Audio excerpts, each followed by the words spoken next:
Federal Labor has a new man in the top job. Anthony Albanese has been elected unopposed as the party's leader 9 days after the ALP lost the unlosable election. Mr Albanese is vowing to hold the Morrison government to account strongly and forcefully. He's listed climate change and constitutional recognition of Indigenous Australians as his top priorities. The new Labor leader will be confirmed at a caucus meeting Thursday, with Victorian Richard Marles expected to be his deputy. Anthony Albanese joins me now. Good morning to you. Congratulations. Good morning, Kochie. Thank you. How will an Albanese opposition be different to a Shorten opposition?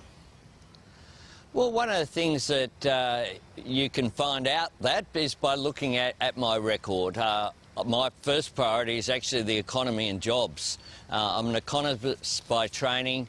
My main focus over the last decade has been on building infrastructure. What I want to do now is to build relationships, quite clearly.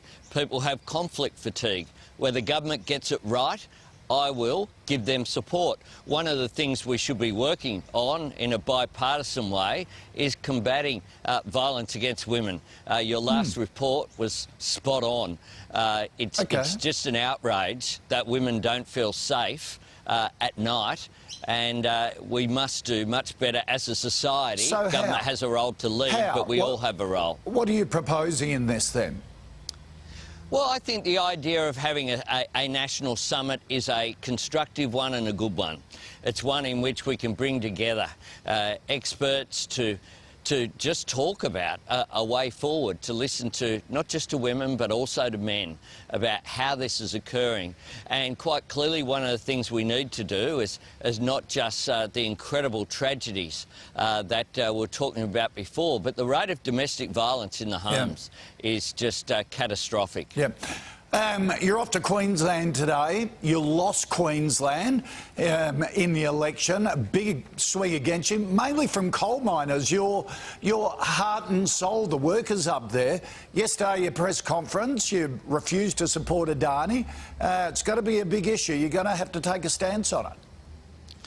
Absolutely. No, what I said yesterday, Kochie, to be very clear, is that we live in a market economy. The government's role is to do environmental approvals. The environmental approvals at the federal level for Adani have been done.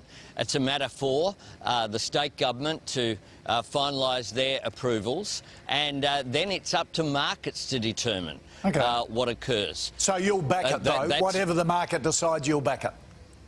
Well, as long as the environmental approvals are there, then it's up to the markets to determine where investment occurs. And one of the issues that I pointed out yesterday, that's just a fact, is that there's been an issue with financing of the Adani project that's gone on, as you know, Kochie, for many years. Yeah, and that's largely because of the political uncertainty as well. So now you're saying you'll support political certainty and let them get on with it if they can raise the cash.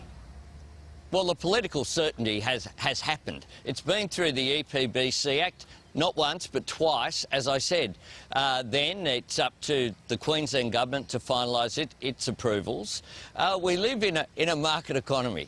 And the truth is that this is a market that is in transition. We're seeing increasingly a use of renewables around the world, but coal is continuing to have a role. We didn't go to an election saying zero emissions by 2030 or 100% renewables by tomorrow. That's the Greens' position. We need to be practical and have common sense about this. OK, you weren't that supportive, though, of coal, which got a lot of the miners offside.